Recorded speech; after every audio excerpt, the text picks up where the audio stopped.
welcome to ProductTank Lagos. Super happy to have you here as usual. Today, I'm really excited about this one. Petra, who is the speaker, is a co-organizer of Mind the Product Hamburg, and she has so many exciting things to share with us. But I will just get into my usual introduction. I will introduce ProductTank Lagos and Mind the Product, and then I'll bring up the speaker. Right after our session, we'll do a quick fireside chat, followed by question and answer from you, and then we wrap up and close. Right. So ProductTank started a couple of years ago. It's a global professional network for product people, and the local communities of product tanks are in over 200 plus cities in the world. The biggest mission here is to bring together product people to share, learn, network, and discuss as much as possible to ensure that we hone our crafts and progress. That is us right there, ProductTank Lagos, and our community is over 3,500 members strong now. Some ways that you can get involved in the community if you want to speak at ProductTank, if you want to volunteer, if you want to write articles for us, or even join our social media team. Please feel free to reach out. Our Twitter handle is ProductTank Lagos, or if you want to speak or get involved in the bigger event, you can reach out at mindtheproduct.com/join. Also want to use this opportunity to announce that we have a conference next week in London. It's hybrid, so you could decide to go in person or you could attend it online. Choose whichever one you want. Again, for ProductTank Lagos, we started, 4 years now. We do 4 meetups yearly. We try to do 4 meetups yearly. And thank you, our great 3,000 plus members for always being there for us. I'll introduce Petra now and bring her into the frame. Hi, Petra. Hello from Hamburg in Germany. It's cold up here. How is it in Lagos? It's warm, but yeah, it's cool. Yeah, so Petra is an independent product leadership coach, and she's the author of Strong Product People. This book is on Amazon, but of course, if you have shipping restraints, you can get it on Kindle. Since 2013, she's been helping product teams and product leads upskill, teaching them how to be better people, and just generally sharing our time between people and Mind the Product, Mind the Product Engage in Hamburg. I'm going to leave you in Petra's beautiful hands down. She will walk you through how to ensure that you are on the agenda of product development.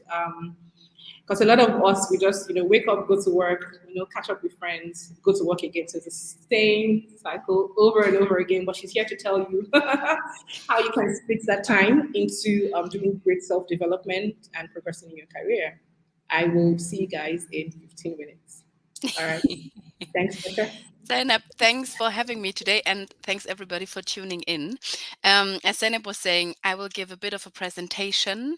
Once that's done, we have a quick fireside chat because Zainab prepared some nice questions, and then it's about your questions and the things that you want to ask. So let's dive into some of the slides that I've prepared. This is always the shaky moment. Somebody sharing his screen. Let's see if that works. It should. Hopefully it does. Otherwise, Zainab has to now speak up and say, jump on the stage and say, like, it's not working. And if she doesn't, I just assume it's working and continue. So hello, lovely product people.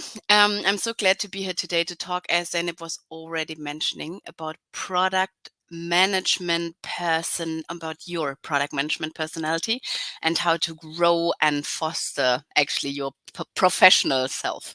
Let me start with an insight. Some years back, we did a survey with Mind the Product on the Mind the Product blog and asked product folks out there, are you happy with the support you get from your company when it comes to personal development? And only 25% of product people have reported that their company values and supports self-progression. This means, on the other hand, 75% of the people out there, the product people, are not optimally supported when it comes to personal and professional development. And it's a bit of my mission to change exactly that, right? So I help product people to have some more materials to progress in their career. And I mainly help product leads to become the best product coaches that their product managers ever had. That's why I call myself a product leadership coach.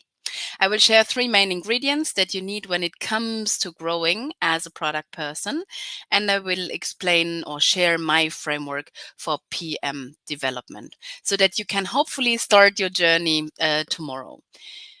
Let me start with these 3 main ingredients that I was mentioning. And the first one is or should be rather obvious, and that is time. If you don't invest some of your time in your personal development, nothing will change and you will not get any better. But in fact, I see so many product people that have not yet well understood this lesson and remain rather passive. And if I ask them why they're not taking some more time for their personal development, I usually get 4 answers. I just don't know where to start. So what are the things that I should be learning? I don't know what to learn. That's exactly the same things, right? So where to start, what to learn. Another one is I don't know, or I didn't know that it is my job and I'm waiting for my boss, my line manager, my company to take care of that. And last but not least, it's just like super hard to find the time to do so. And I kind of understand one and two, and this talk today should hopefully help you and give you a bit of a framework. And 3 and 4, that's a bit of a come on, product folks. Waiting for somebody else to help you grow, that is just a waste of time, because if your line manager would care or if your company would care, they would have already started to help you here. And even if they do, it is still up to you to do the heavy lifting, right? So Zainab put it nicely in the beginning, the you in product is you. And that's a bit what I'm advocating for here, because waiting for other people to change you is a bit like asking somebody else to exercise on your behalf, and you don't get the abs from other people's crunches. That's sad, but it's true. I tried it, it's not working. um, and you can't find the time. I know that your schedules are busy because you're product people, but you should know to some extent at least how prioritization works. And if you can't find the time, then maybe prioritization is the first skill you want to put on your personal development agenda. Um, to make sure you have some good reasons to do so, here are my arguments why personal development should matter to you. First, investing in yourself is completely portable. You carry it wherever you go. When you invest in yourself, the skills, the capability, the know-how, the experiences, and the connections, networking, super important for all of us. That's why you came to this product tank, maybe. Um, so even the connections, that's all yours to keep. So make the time. And when it comes to, and I heard that a lot of folks down in Lagos are working in the fintech world, so we will understand this argument. Preparing for the future, we often told that we should invest early on. Usually that is the context of financial investing, but you could use the same metaphor here. You're benefiting from investments you make early on in your career throughout your career. So a good reason to make the time. And the last one is we totally overestimate what we can achieve in a week. It's just like biases. And we underestimate what we can achieve in a year. So consistency beats intensity. You could start with a rather small time budget, but be consistent. And I usually tell my coaches that 20 minutes a week is always a super good start, all that you need. And it makes it easier to invest more time over time once you saw the positive effects that it has. And now let me share the various ways to learn something new. And let's reflect on how much time you are already investing, because I promise that you're doing much more than you maybe actually notice. We learn by consuming books, blog posts, podcasts, and so on. And we are proving a skill by applying what we learned in our daily work. or maybe in a side project that works as well. Reflection helps us to make sure that you are investing in the right skills and that you're investing your time wisely and making a contribution to the product management community, no matter if it's your company's product tribe or the global community, like the Mind the Product community. It's all about sharing. Um, that will help you to see how much you already learned about certain things. So that is really actually a nice thing to do. Once this talk is over, I would encourage you to draw this two by two, take a minute and just collect some of the things that you're already doing. Clap a bit on your shoulder and say like, yeah, that's the stuff that I'm already getting right. And no matter how your two by two will look after this exercise, try to find something in each quadrant, because consuming is good if you want to acquire new know-how. So GDPR rules, data privacy rules, if these things are new and have changed, then that is know-how, you need to acquire it, then it's good to consume sources that are actually talking about that. But applying things is really key if you want to learn a new skill. And reflecting helps you to make sure you're still on track. And contributing, that's actually what leads to true mastery. Because if you can explain things to other people, then that is actually making the contribution, and that is kind of the path to true mastery. So I encourage you, whatever you do, if it's reading a book, share a little quote on your social media platform you prefer, or start a blog with your book recommendations. Maybe even if just 5 people on this planet are reading it, but it helps you to reflect. And if you're finding the balance that is right for you, it is more likely that you're going to do it and make it a habit. So if you love podcasts, there is nothing wrong in ditching all the books and all the blog posts and just like focusing on the podcast thing. Now let's have a look to ingredient number 2. It is super important to find an ally or allies. You need 3 kinds of outside perspectives that help you to grow substantially over time. This could be something your line manager is capable of, but they often are too busy or they don't care enough to deliver these 3 perspectives. But there is hope. If they're not doing it, if they're not up for it, you just need to have a closer look to or get some people around you to create this support network that helps you to uncover some of the things you should be learning. So here are the 3 perspectives that you want to look for. People are good in giving feedback to you. That can be senior product folks, that can be people from your development team, really people that see how you're doing the daily work. And they should point you in the direction of things that you could improve, from how a particular meeting went to how you perceive when giving a talk or something like this. Honest feedback, good in giving feedback. Think about one person that actually is available in your environment that could be doing this.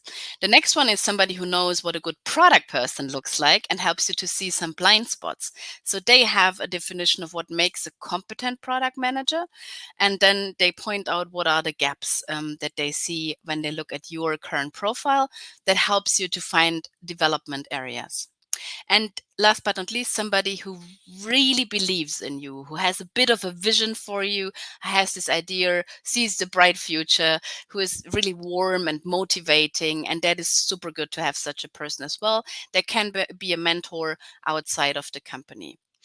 As said, all of this could be covered by a line manager, or you find peers, go find an outside mentor. There is this super nice tweet by Gibson Biddle where he talks about how to find a mentor, and you could get a coach for a limited amount of time. If you have identified something you really think is a career staller, for example, then it might make sense to invest a bit of money and get somebody to help you with that. And then again, it's the community that could help you with revealing some of your blind spots and learning more about the things you could be learning. So make sure you find these people, make sure you listen to them, make sure you're giving them something back in return, because that's actually how it works, right? If they give you feedback, then at least ask them if you should provide feedback back in return. If you find a mentor, for example, ask what you could give back in return to them as well.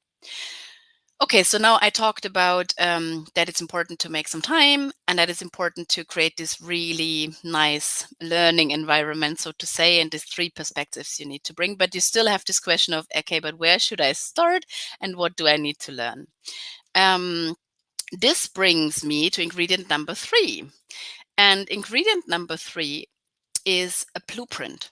So it is impossible to progress without knowing what you should be thriving for. So you need a blueprint and a clear idea what you should become and how the best product managers work. And let me use a metaphor that I use to explain this and why it really matters to have this blueprint. Let's assume you want to become a professional photographer. So where would you actually start? With buying camera equipment or with taking a photo class or with just like borrowing stuff from friends and start experimenting? Well, all of that is a start, but what about reflecting on the type of photographer you want to be?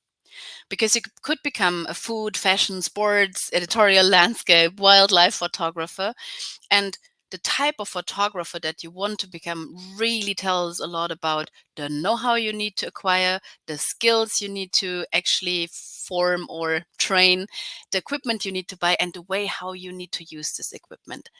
And even if some development areas are super obvious to everyone entering this field, others are easier to know once you decided that you want, for example, become a wildlife photographer, right? Because then it's a bit of a more nicer and narrower framing. And it gets even better if somebody else is pointing you in the right direction. So somebody else knowing a lot about wildlife and photography, and they can help you to reveal something that is called the unknown unknown. So things you were not aware of, that is a thing to learn. For example, how you should actually hide yourself when taking shots out in the open or something like that. And that is really helpful. So what are your unknown unknowns? And that's why it's so important to have this blueprint. So, what type of PM do you need to become and do you want to become? And this clearly is a conversation that you want to have with your line manager, because hopefully they can point you in the right direction, or other senior product folks out there. And if none of that is existent, I think there is, or I created a framework that could help you with this blueprint. It's a bit of a starting point, so to say. And I will walk you through my framework now. It actually consists out of 3 canvases. One is the role description canvas, super simple, super lean. The PM wheel, or the product management wheel, that's how I call it. And then there is the future self. That's actually something I haven't created. It's from a book that is called For Your Improvement by Corn Ferry. And I just borrowed it from them, so to say. And let's start with the role description, because that's what's missing in so many companies and in so many contexts. And that is the equivalent of figuring out what type of photographer you want to become. By creating this role description, you're aligning expectations. So that's the idea. Align expectations with upper management, so that's upwards, then with your peers and stakeholders, that's sidewards, and inwards is with your product development team. And it helps to have this role description, because if everybody has agreed on what the role is all about, it's much easier for them to give feedback to you, because then it's less personal, as they're just pointing out the gaps between the role description and your current profile, right? Here's the canvas. As said, super simple. You put the role name on top, because some of us are called product managers, some of us are called product owners, some of us are called platform delivery product manager, all these weird titles. So put the role name on top, and then talk a bit about the purpose of this role. So why has this role been created in your particular company and environment? And then it's, what are the goals of this role? So not your goals and not your team's goals. It's really the goal of this role in general. And what's the mission of this role? What are your responsibilities and what you're explicitly not responsible for? Decisions you're usually taking, tasks you're usually performing, and tasks you're usually not performing. Skills and know-how that is beneficial in your situation. We will kind of expand that in a second. And then it's who are the people you are in close contact with. This list is usually rather long for product folks. It's shorter for developers, or if you do it with your design folks. I encourage teams to do it as a team exercise. Super interesting because I fill out my role description canvas and then I ask several peers, a developer and a designer, for example, to fill the product manager role canvas from their point of view and then see where the differences are. Super cool team workshop because there are often other things like, oh, I thought you're responsible for final QA before we're putting things on production. And then somebody else is like, no, that's not my responsibility. That's somebody else's, right? So it's a bit of a negotiation. It's not only fill it out once and then that's it. It's fill it out, see what other people think, negotiate with your colleagues. If you're in a company where the company dictates that a lot, it still could be helpful to fill it out with your line manager to see what they think about your role. So that's a good starting point. And then we want to have this conversation about what are the things that I should be learning or things where I should improve my skill. And ultimately to come up with a development plan in the end or an action plan. And to start this conversation, you could use the PM wheel. There are other tools out there that people could be using. So Marty Kagan has a PM assessment. There is one out there that is called the PM Daisy. I really encourage you to look at several of these assessments and then just like create your blueprint for your company and environment. But the PM wheel, as said, is the starting point. It has 8 dimensions, and each of the dimension comes with a lot of questions that help you to say like, yeah, that's actually something that I regularly do. That's something where I'm good at. Ooh, user interviews may be something where I could get better at. So it really helps you to reveal some of these unknown unknowns or things where you know you could get better at, but just not yet have taken the time to do so. I encourage the people, that's what you see here, to draw the spider web graphics once they've done this personal assessment. So first of all, you do a self-assessment. If your line manager is up for it, they do an assessment as well. If some of your product development team members are up for assessment, they could give you some rates and grades as well. That's how the 3 or 4 lines are coming together. And then you have maybe 1 or 2 dimensions you want to focus your time and effort on, because we all are drowning in this lot of blog posts, a lot of podcasts. But if you know you have this one thing you want to improve, it's way easier to do a bit of a curation for yourself. Here's an example of the get it done bucket and the many questions that come with the PM wheel. As said, 8 dimensions or the 8 pages like that. And you could really use it as a tool for self-assessment. And once you find your topic that you want to improve, and here is the example of prioritization. So this PM person here wants to improve prioritization skills. Then I encourage people to create this future self. It's a bit like a contract with yourself. So things that I want to learn, things that I want to put in writing, things that I want to explain my stakeholders to. So it's really like a bit of an action plan, how you're improving that skill. And it comes with this description of as is. So what is my current status? And here in my example, it's a bit of I constantly have to argue about the order of my backlog, why things are in this order. And just like last week, people even started to complain behind my back about my prioritization skills. So I really need to work on that. So that would be an as is description. The to be description is really how would I sense that I have improved my prioritization skills? And even nicer as a framing question, how could others tell that Petra upped her prioritization game, right? So that is an even nicer question. And you just put these things on the future self. So less discussions, nobody's talking behind my back. People understand my prioritization rationale, even if they may be not in love with all the decisions that I made, but still they get the idea of what is my prioritization framework, how am I prioritizing. Then it's action items, so really like step-by-step things you could tick off a list.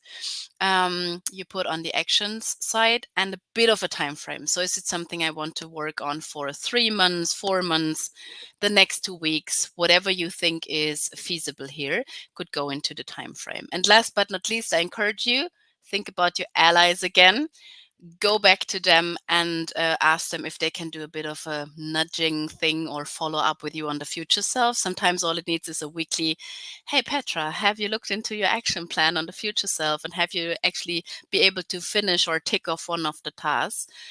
So a bit of a friendly person that helps you, holds you accountable to the development plan that you actually created for yourself. So I hopefully was able to explain that it's super important to invest a bit of a time to find these allies that give you feedback and that help you to reveal some of your unknowns, that it is possible, even if your line manager or company is not taking care that much, you could use the PM wheel or any other of these assessment formats out there, make it yours, start to use it to, first of all, find development areas, and then use something like the future self to actually come up with a real tangible development plan. That is it for the time being. So now up for the fireside chat and Zainab's questions and ultimately all of your questions. Hey, thank you. Thank you. Super brilliant. Thank you so much. Ooh, okay then. I'll just look through the chats now to see if we have questions. Feel free to put them in there. Happy to take them. Yes. Please share your questions, everyone. We want to know how you've been able to engage with the session. If you have personal questions about career development, self development as you journey through being awesome product managers. Or if you know any other assessment that is useful. Always happy to learn about more assessments that people love and use. So yeah. Okay, then. So I have about 8 questions. So we'll just tick them off one after the other.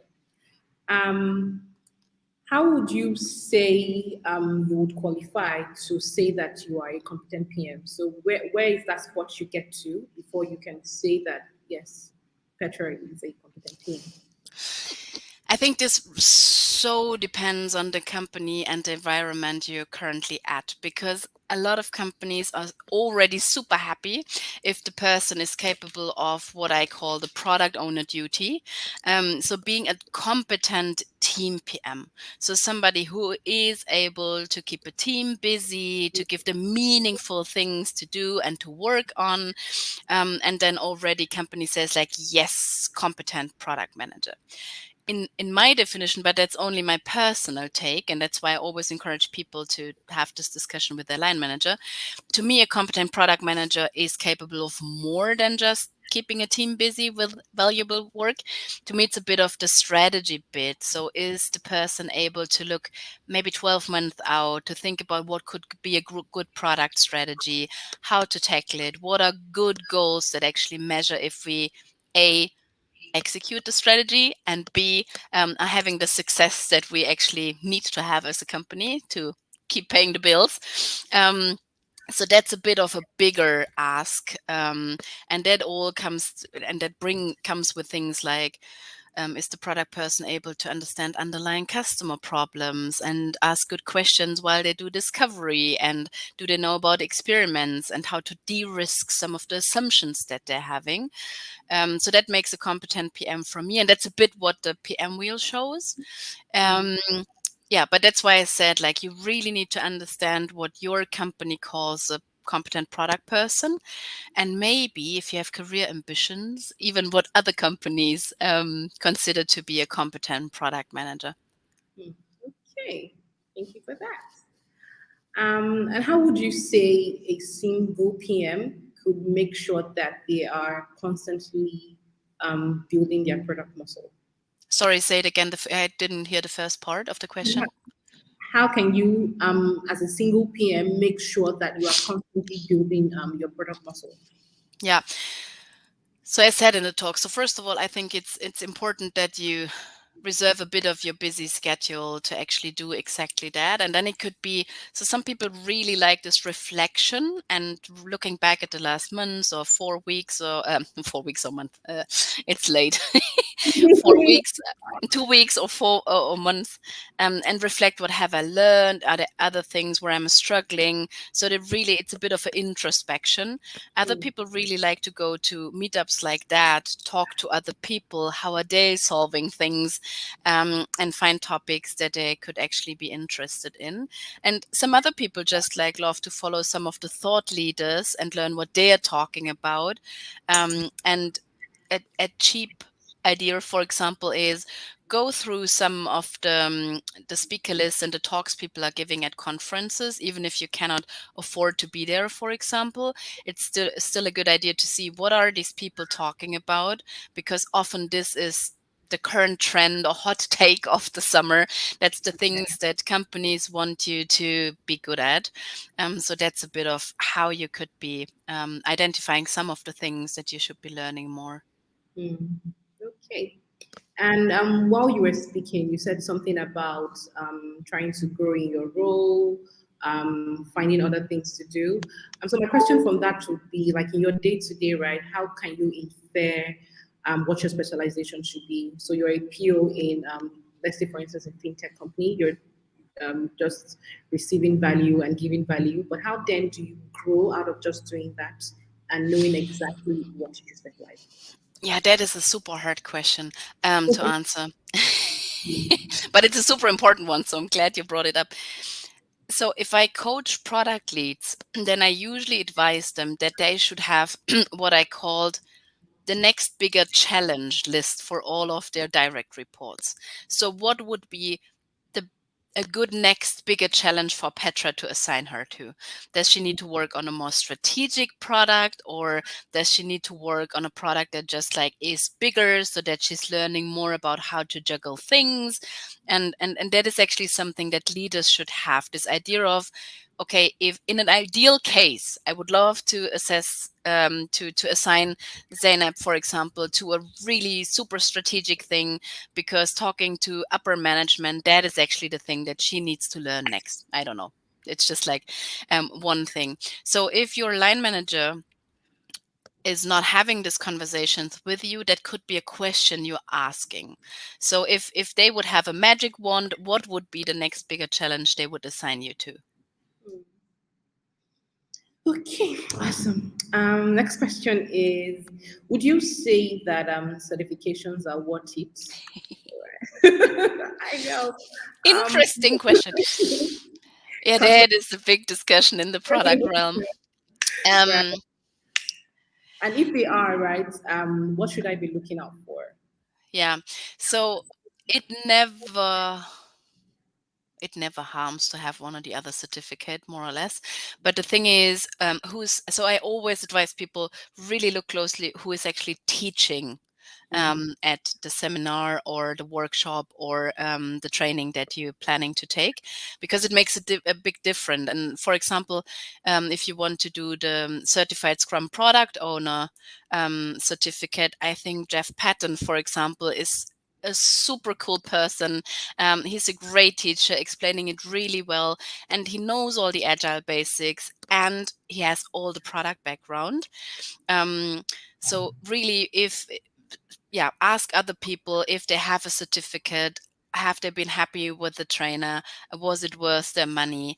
At least for companies in Europe, I could tell that they're not so much keen on certifications.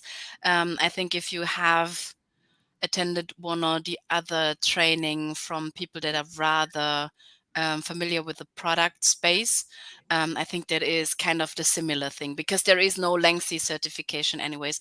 Still in Europe, it's not that easy to study product management. So there are not so many people that actually have a degree in product management. So all of us are mainly trained software developers or trained, I don't know, geologists or whatever. Um, and then it's more like working for the right companies and really being able to explain the value that you brought to your customer and to your company. I think that's mostly more important than a certificate. Yeah, so it's like getting the experience or actually knowing what the what product management is as against just passing all the certificates and not knowing Yeah. anything. Yeah, totally right. And I saw really talented product people in shitty companies, but because of them being part of a community that was super supportive, they still learned a ton of things. So it's if your company is maybe not supportive, go find a community you love to be part of, and then that could be super helpful as well. Mhm. Thank you for that. So you also spoke about finding mentors in maybe your product lead or Yeah. maybe senior PM. If I don't have that opportunity to, so say like I'm the single PM in my company, and I don't have the opportunity to be with a lead or something. How do I go about finding that type of mentorship? So many options. I think most important it is, so mentors can do two things. First of all, they can really be this person that believes in your strength and helps you to believe in your strengths as well. So mute your inner critic. So that is one person you could be looking for. And another option is to find a more senior product person who helps you with this blueprint part of the job, who can really say like, okay, that's things where I think you should learn more about or something like this. Usually you cannot find both in one person. That is rare. So maybe you consider having two mentors. And then it's nice to have somebody close by if this is possible. You really can take a walk with them or have a coffee with them every once in a while. And I think one super important thing is the question of what can you give them back in return. And there is always something. So even if you think, okay, this is this super senior thought leader person, and why should they become my mentor? That's the right question to ask. Mhm.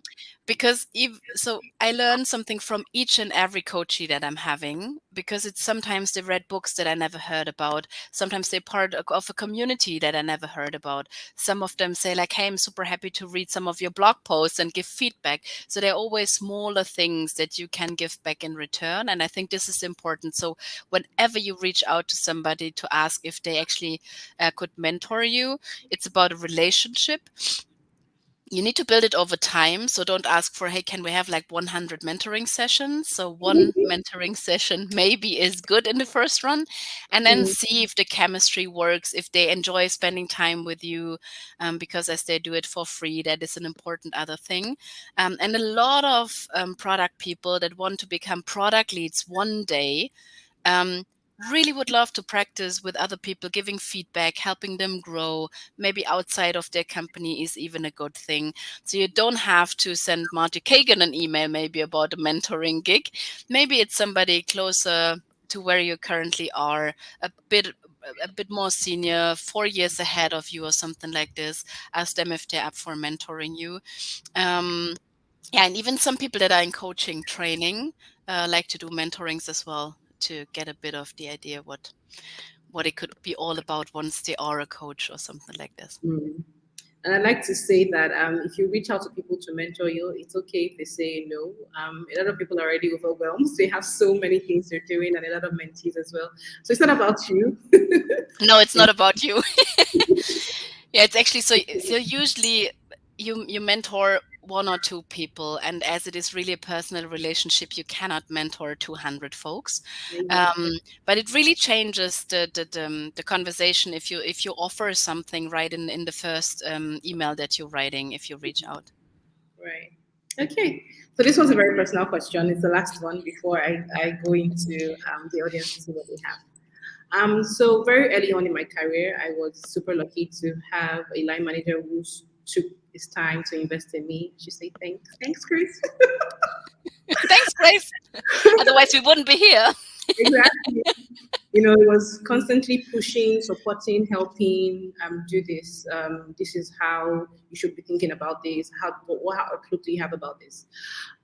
So now I'm a product lead. I lead a very small team, and I'm not exactly sure how to support or direct them. I sometimes think, okay, this is where their strengths are. Should I push them this way? Or maybe I say send a link and I'm hoping that you will come back to me, so, let's discuss, and I just get a simple thank you and I'm like, okay, maybe this person doesn't want to be pushed. How do I approach supporting my direct reports to be the best versions of themselves? Yeah, that will not be a short answer. Um, so first of all, what I really think helps is to have this definition of a competent product manager for your own. And I usually advise people that they think about personality traits. So what are the things that I just need to hire for? So for me, this is, for example, curiosity or adaptability. So people in product usually super curious about the world and how it works and how they could improve things. And usually they need to be adaptable because things are always changing. And if you don't like change, maybe a product role is not good for you. So that is the first reflection, personality traits you're looking for if you hire product people and if you build your team. Next up is this blueprint. So what is your definition of good when it comes to skills and competences? Again, you could use the PM wheel to have a starting point and then customize it. And then you need to think about values that you want to see in your product organization. So what is the things that you're sharing value wise? That's your definition of good. And that helps you give feedback to people because then it's, as said, less personal. Then it's a bit like, hey, look, this is my definition of a good product manager. You have some gaps. Let's work on that. Um, and so often it is just that and I think you did the exactly right thing. You need to create a bit of a learning menu because not everybody is aware of all the options that they're having, how they could be learning new things, that there are a ton of free material. What are the good people to follow? What are the people that are not so good to follow? So I think this is a super helpful thing. And then again, this consistency thing. So really make sure that they have the time to spend 20 minutes, 20 paid minutes a week on the personal development.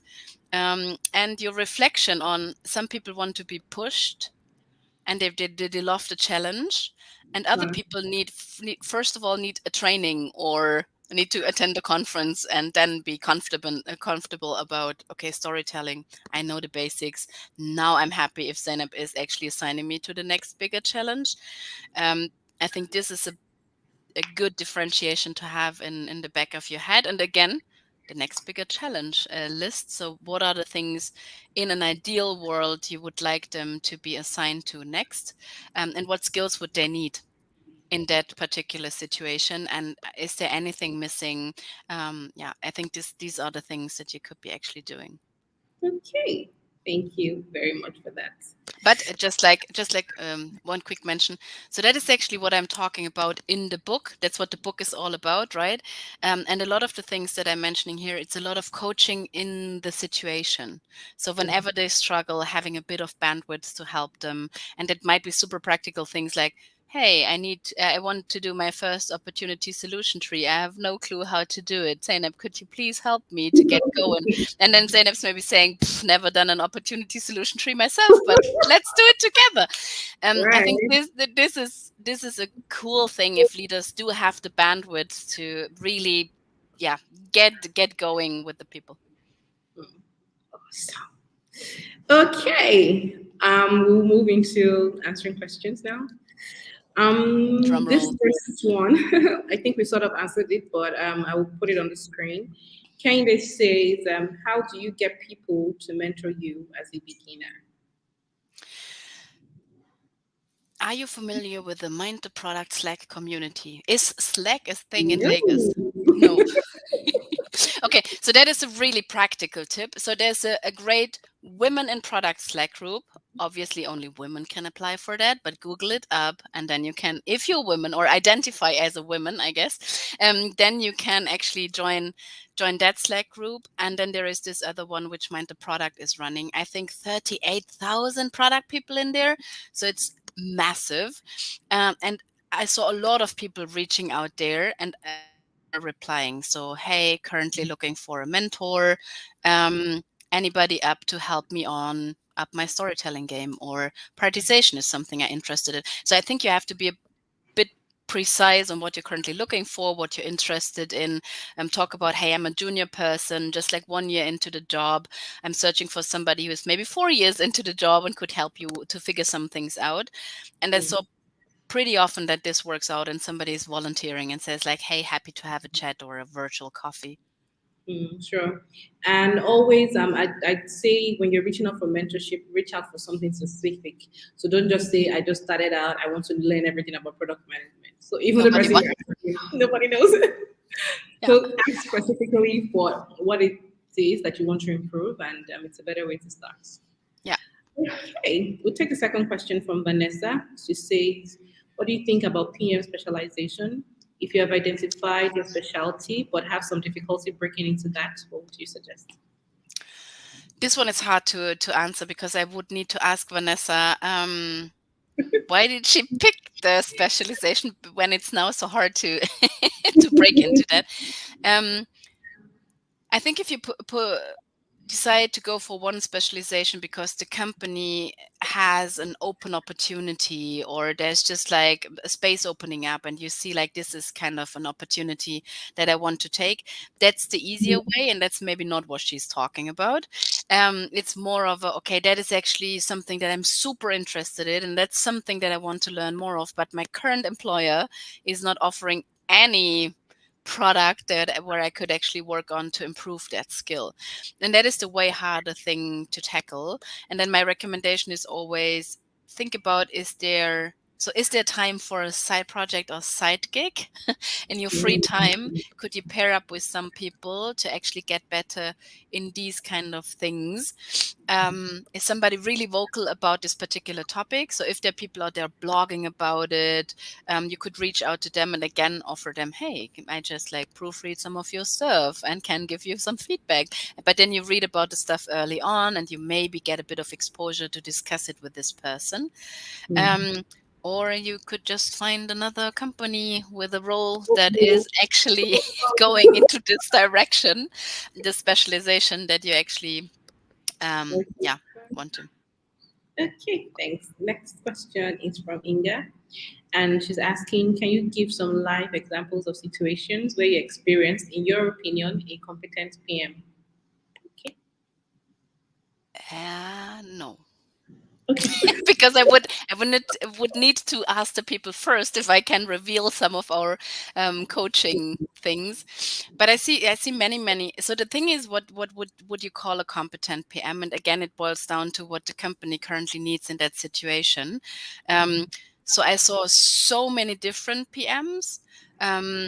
And so many of them have made tremendous impact to this, had tremendous impact to the success of the company and the user in their particular role, even if they just had some overlaps in their role. So it's really there. For me, there is no one size fits all definition of a competent PM. But yeah, it's kind of, it boils down to what is the role of a PM. I'm still using Marty's definition of a person that tries to balance the risks of usability, feasibility, viability, and valuability. Okay. Um, yeah, and if you're doing that, then you're a competent PM. Yeah, it's super hard to say, and it's super hard to give real life examples without revealing some of my coaching conversations. Marty has in one of his talks, he talks about competent product managers and competent product leads.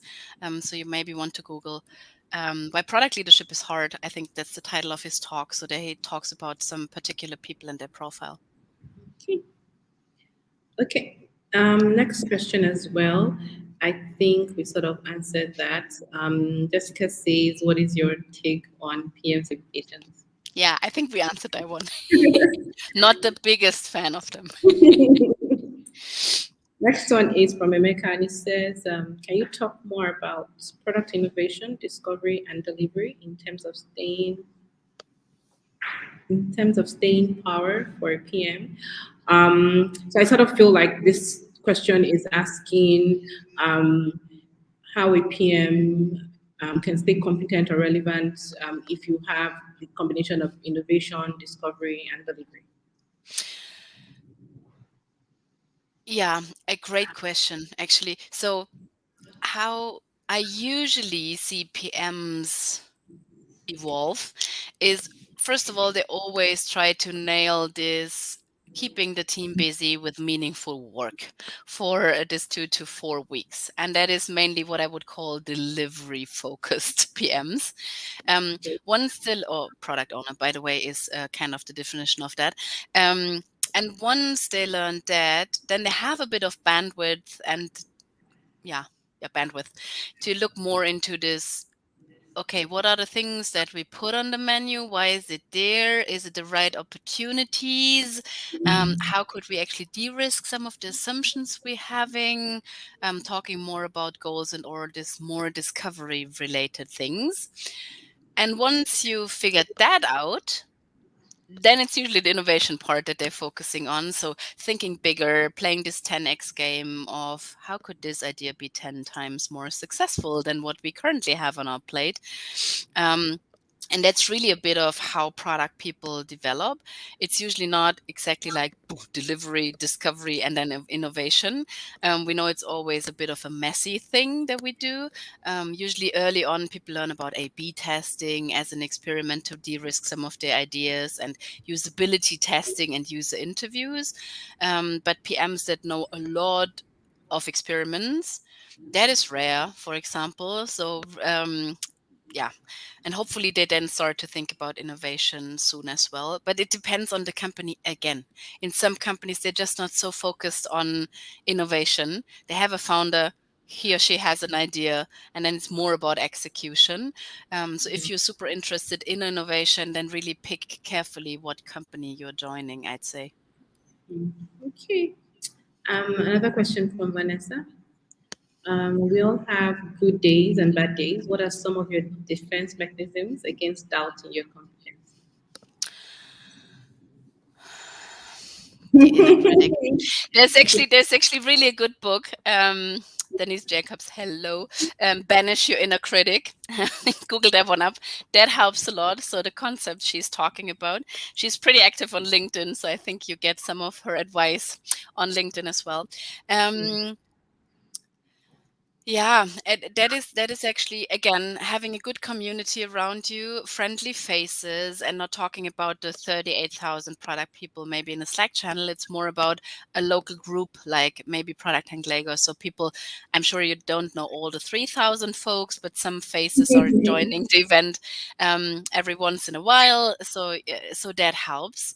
Really talk to others and share some of the struggles, because that massively helps me on bad days to see like, okay, the grass isn't greener on the other side. It's just like different challenges that the people are having.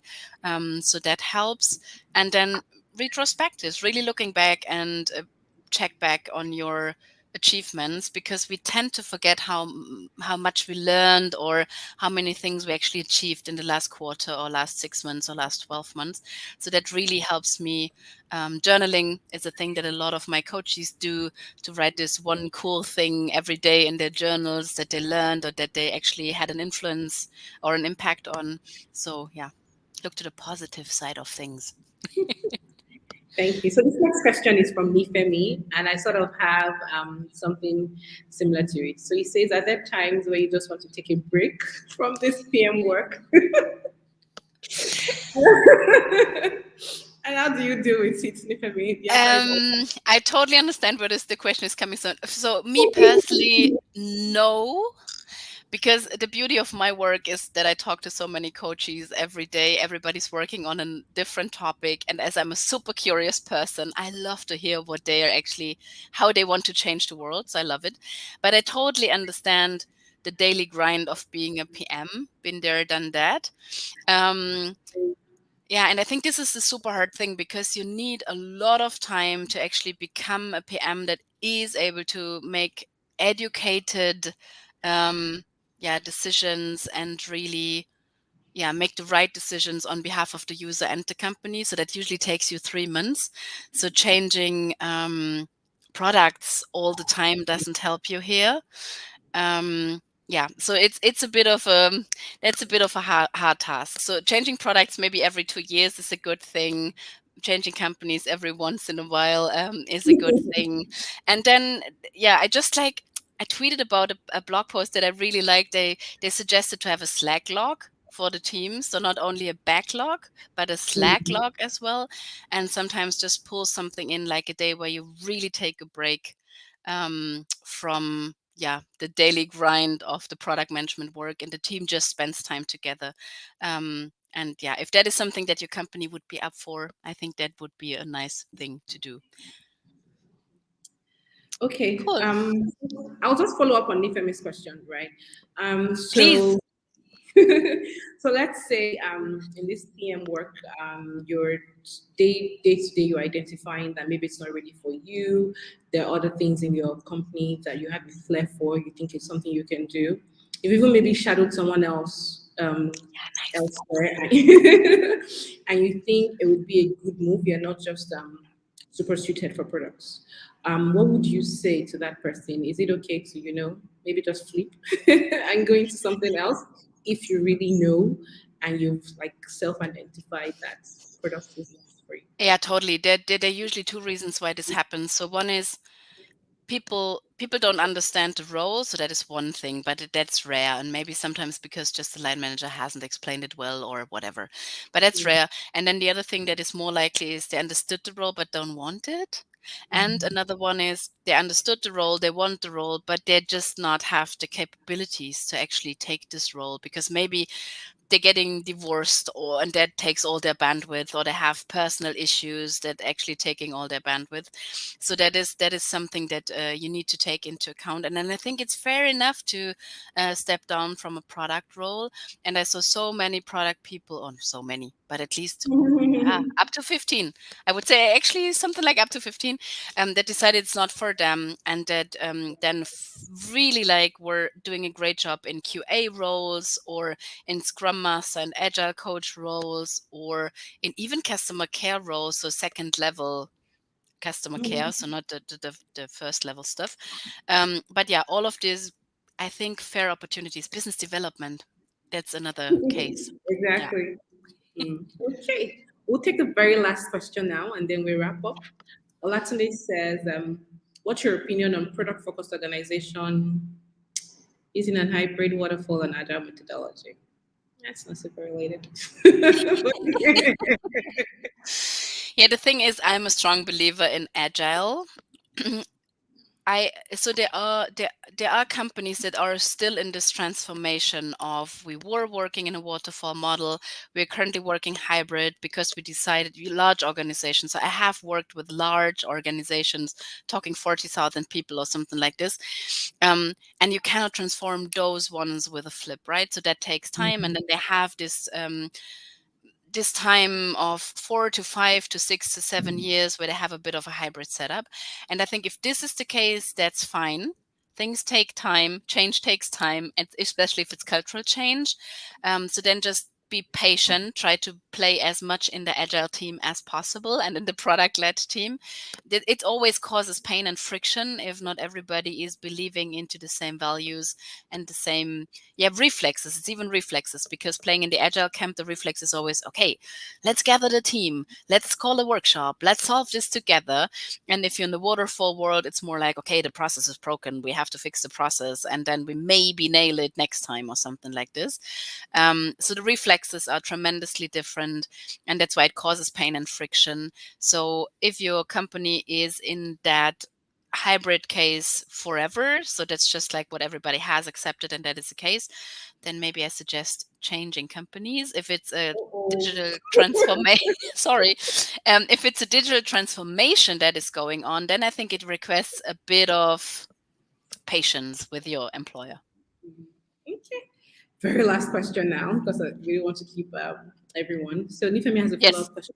please. When you have identified gaps in making you a more competent PM in a specific role, it is sometimes a challenge to make out time to close these gaps. Is that a key to move on?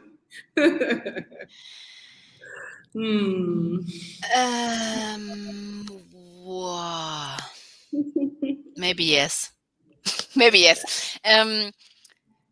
I think it is hard for all the product folks out there to have this paid 20 minutes in their busy schedule to focus on their personal development. It's not rare that a lot of my coaches, for example, it's actually they paying for the coaches, and we have evening hours and evening sessions because of the employer is not super supportive. But they still, and that I think that makes the difference. they're still with these companies because they're learning a lot in the environment they're currently at, even if they have to invest in the personal development on their own. So I think if you're still learning a lot where you're currently at and have to invest your time, it might still be worth staying where you're currently at. Yeah, but if it's not, if you're not learning something, if it's boring and stressful and you're not allowed to invest in your personal development, then it's a cue for moving on. Okay. Whew, all right then. That's all the questions we'll be taking so that I don't keep you all out too long. So Petra, do you have any last words for Lagos? I love the questions. So thanks for being so active and asking all of them. Thanks for preparing them, Zainab. So super cool. Thanks for having me. Okay, then, thank you so much, everyone, for joining. Thank you for asking your questions. Petra, thank you so much. I don't know if I've said this enough because you reached out to help do this. I super appreciate it. We appreciate it in Lagos. Thank you so much. Yeah, so that's about it. Our next meetup is 7th of November. We will send communication before then to remind you to join in. All right, then. Thanks, everyone. That'll be it. Have a good evening. Cheers.